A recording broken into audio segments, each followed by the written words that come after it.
Hello 10th class. बेटा ये आपकी आज की वर्कशीट है और आज की वर्कशीट आपका मानचित्र के ऊपर बेस्ड है। जितने भी आपने अभी तक खनिज पढ़े हैं उन खनिजों के बारे में हमने मानचित्र में देखना है कि कौन सा खनिज कहाँ पर मिलता है। अब हम यहाँ पे शुरू करते हैं। सबसे पहले तो आप देखिए लौह अयस्क कहाँ पे मिलता है। लौह अयस्क का मार्क देख लीजिए। ये जितना भी चीज़ें आपको दिख रही हैं ये सारा लौह अयस्क का है। ठीक है, अब देखिए आपको क्या याद रखना है। आपको याद रखना है कि लौह अयस्क कौन कौन से राज्यों में मिलता है। आपको ये मानचित्र तो बनाना ही है, साथ में आप एक अपने रजिस्टर में कॉलम बना लेंगे जिसमें एक तरफ आप अयस्क और दूसरी तरफ उसका राज्य लिखेंगे कि कौन सा कहाँ पर मिलता है। सबसे पहले लौह अयस्क क्षेत्र, मतलब लौह अयस्क कहाँ कहाँ पर मिलता है। तो देखिए ये निशान देखिए इसका, अब हम इसको ढूंढते हैं। इधर देखिए आप, ये आपको राज्य ज़रूर पता होना चाहिए। अब ये देखिए ये क्या है, ये छत्तीसगढ़ है। अब छत्तीसगढ़ में कहाँ कहाँ पर आपको मिलता है। छत्तीसगढ़ में देखेंगे आप, इधर क्या है, बालाघाट, इधर भंडारा, चंद्रपुर, बैलाडीला।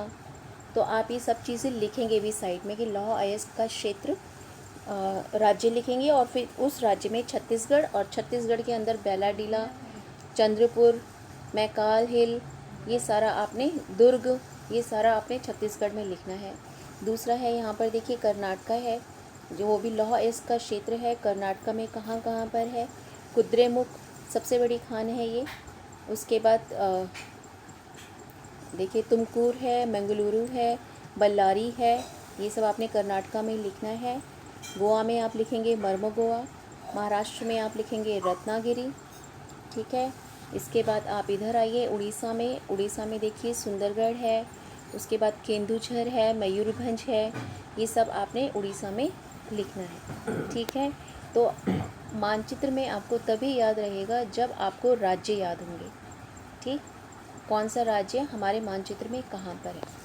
दूसरा है लौह अयस्क की खानें कहाँ कहाँ पर हैं। जहाँ जहाँ पर आपको रेड रेड रेड मार्क दिख रहे हैं जो अभी हमने पढ़ा है, ये सारा लौह अयस्क की खानें हैं। ठीक है, इसके बाद है लौह अयस्क निर्यातक पत्तन। देखिए निर्यात का मतलब होता है एक देश से दूसरे देश भिजवाना। पत्तन आपको पता है पोर्ट होते हैं, समुद्र के किनारे होते हैं। देखिए कहाँ कहाँ पर है पोर्ट। पोर्ट का निशान आपको ये ब्लैक वाला दिख रहा है। अब ये ब्लैक निशान आप ढूंढ लीजिए, ब्लैक निशान कहाँ कहाँ पर है। पारादीप, ये उड़ीसा में है। विशाखापट्टनम, यहाँ से आप लौह अयस्क का निर्यात करते हैं। मर्मगोवा, यहाँ से आप लौह अयस्क का निर्यात करते हैं। और मैंगलोर पत्तन, यहाँ से आप लौह अयस्क का निर्यात करते हैं। ठीक है, ये याद रखेंगे आप, इम्पॉर्टेंट है और इसको लिखेंगे भी अपने रजिस्टर में। लौह अयस्क निर्यातक पत्तन राज्य लिखेंगे, जैसे आप लिखेंगे उड़ीसा, उड़ीसा में आप पारादीप लिखेंगे। ठीक है, इसके बाद आप इधर लिखेंगे बेंगलुरु लिखेंगे, गोवा में आप मर्मगोवा लिखेंगे। ठीक है, इसके बाद देखेंगे अगर मैंगनीज़ कहाँ कहाँ पर मिलता है। मैंगनीज़ का निशान देख लीजिए आप कि ये मैंगनीज़ का ये वाला चिन्ह आपको ढूंढना है। जैसे ये नागपुर है, इधर ये बालाघाट है, ठीक है, भंडारा है, यहाँ पर है। थोड़ा आपका गोवा में भी क्षेत्र दिख रहा है, थोड़ा इधर ये शिवमोगा है। ठीक है, इसके बाद है बॉक्साइट का मार्क देखेंगे। बॉक्साइट कहाँ कहाँ पर आपको मिलता है, ये इधर कटनी है, अमरकंटक है, बिलासपुर है। ठीक है, राज्य ज़रूर आप याद रखेंगे कि कहाँ पर है। जैसे आपने कटनी लिखा तो कटनी आपका मध्य प्रदेश में है, तो पहले आप राज्य लिखेंगे मध्य प्रदेश में आप जगह लिखेंगे कटनी। सबसे इम्पॉर्टेंट दो चीज़ें इसमें आपकी हैं, एक लौह अयस्क क्षेत्र, खाने, पत्तन, और तीसरा अब्रक। देखिए अब्रक का आपका देश, हमारा जो भारत है, अब्रक का सबसे बड़ा ज़्यादा अब्रक का उत्पादन हमारे यहाँ होता है और वो होता है राजस्थान के अजमेर और बेवर में। सबसे ज़्यादा अब्रक हमारे यहाँ यहीं पे मिलता है। 99% आप मान लीजिए इधर से ही मिलता है। थोड़ा गया और हज़ारीबाग में भी मिलता है। ठीक है, तो ये आपका मानचित्र है। मानचित्र आप बाज़ार से लेंगे, भारत का राजनीतिक मानचित्र।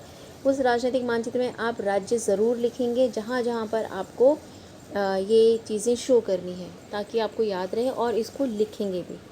ठीक है, तो ये आपकी आज की वर्कशीट है और आपने एक खनिज का एक मैप आपने अपना तैयार कर लिया है। सभी बच्चे इसको कर लें।